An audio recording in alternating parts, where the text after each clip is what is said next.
Muchas reacciones, muchas repercusiones, pero ¿qué dicen los analistas políticos sobre esta estrategia, sobre esta movida política, hacia dónde puede llevar? ¿Qué puede desencadenarse también con otros actores de la política guatemalteca, otros que aspiran también a ocupar la presidencia del país? ¿Podría esto generar una reacción en cadena para que puedan presentarse estos precandidatos a la presidencia en actos masivos, en actos públicos, sin ser sancionados por el Tribunal Supremo Electoral? Pues muchas preguntas surgen de esta decisión de Manuel Valdizón de abandonar las filas como afiliado del partido líder. Saludamos esta mañana a Cristian Castillo, analista político del IMNUSAC. Cristian, buenos días, bienvenido a Viva la Mañana. ¿Qué opinión le merece esta decisión de Valdizón? ¿Se esperaba? ¿La ve como insólita? ¿Qué dice al respecto? Buen día, lo escuchamos. Don Ricardo, muy buenos días.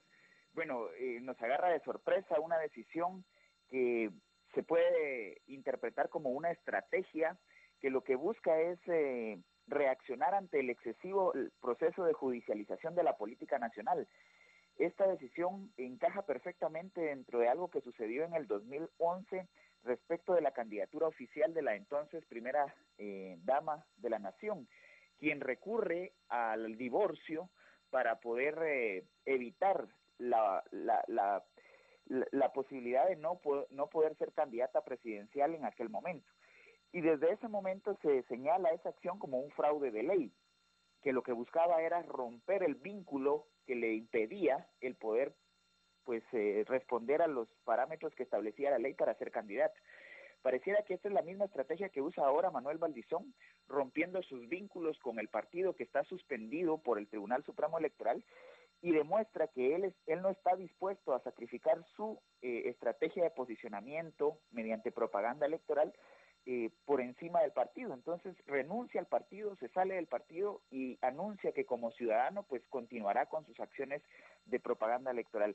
Esto encaja perfectamente dentro de lo que conocemos como fraude de ley en el país, y realmente pues deja al descubierto que la desmedida intención o los intereses por llegar a la presidencia pues llevan a estos actores a tomar decisiones tan controversiales como esta, don Ricardo.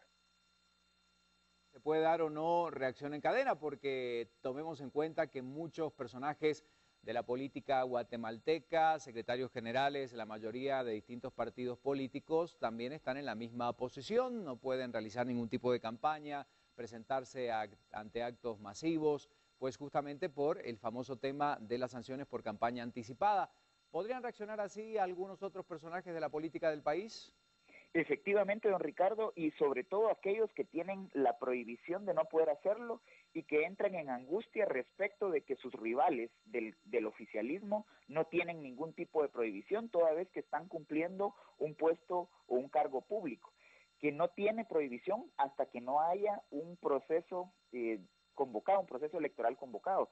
Entonces esto genera angustias y me parece que genera este tipo de acciones prematuras y poco analizadas y reflexionadas, puesto que cuando ven que, por ejemplo, los precandidatos oficialistas o los posibles precandidatos oficialistas pueden continuar con su posicionamiento mediático, ya sea a través de cobertura noticiosa o a través de la inauguración de obras o de actos públicos oficiales, esto genera este tipo de reacciones. Y efectivamente Manuel Valdizón lo que hace es poner el ejemplo de cómo burlar la prohibición del Tribunal Supremo Electoral, que ha sido contundente y ha sido muy oportuna para tratar de frenar la mercantilización de la política que se ha venido realizando a través de las campañas anticipadas y el financiamiento privado de estas, don Ricardo. Una última pregunta, Cristian. ¿Qué pasa, y me gustaría saberlo desde el punto de vista legal, cuando decida volver al partido, inscribirse, afiliarse nuevamente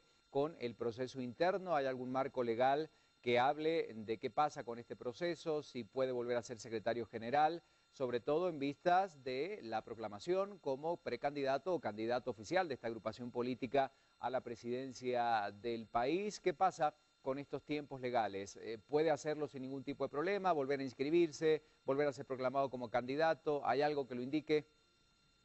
Bueno, el primer elemento que hay que resaltar, don Ricardo, es que la decisión que se ha tomado es una burla a las bases del partido. Es decir, se crea toda una estructura partidaria que en nuestro país desgraciadamente funciona de manera caudillista, Se crea una estructura que responde a un liderazgo y a una precandidatura que ha sido pues muy obvia y muy clara desde las elecciones anteriores, y hay un amarre entre la marca de Manuel Valdizón y la marca del partido líder. Esta decisión de renunciar al partido y desafiliarse inclusive es una burla a todos aquellos ciudadanos que han creído en la propuesta y se han sumado a la contienda mediante la figura de Manuel Valdizón y el partido líder. Ahora, al momento de decidir volver a la agrupación, deberán respetar pues todos los parámetros que establece la ley electoral, que define que un candidato debe ser ratificado y postulado en asambleas. Esto le obliga al partido líder a empezar nuevamente, cuando se le levante la suspensión, a hacer sus asambleas municipales, departamentales y nacionales, y precisamente en la Asamblea Nacional deberá ser nuevamente proclamado el doctor Valdizón como candidato de esta agrupación. Me parece que el gran reto que tienen ahora es el tiempo. Lo que Valdizón no quiere es perder la oportunidad de seguirse posicionando en los medios y seguir y continuar con su estrategia propagandística, pero esto pone en aprietos a la estructura del partido, toda vez que deberán cumplir con nuevas asambleas para la postulación de su candidatura, don Ricardo. Bueno, muchísimas gracias, Cristian, muy amables por esta llamada telefónica. Como sabemos, es un tema que ha generado muchas reacciones. Gracias. Muy gentil por darnos también su análisis en relación a este caso, del que vamos a seguir hablando. Por eso la pregunta que hoy estamos lanzando a través de redes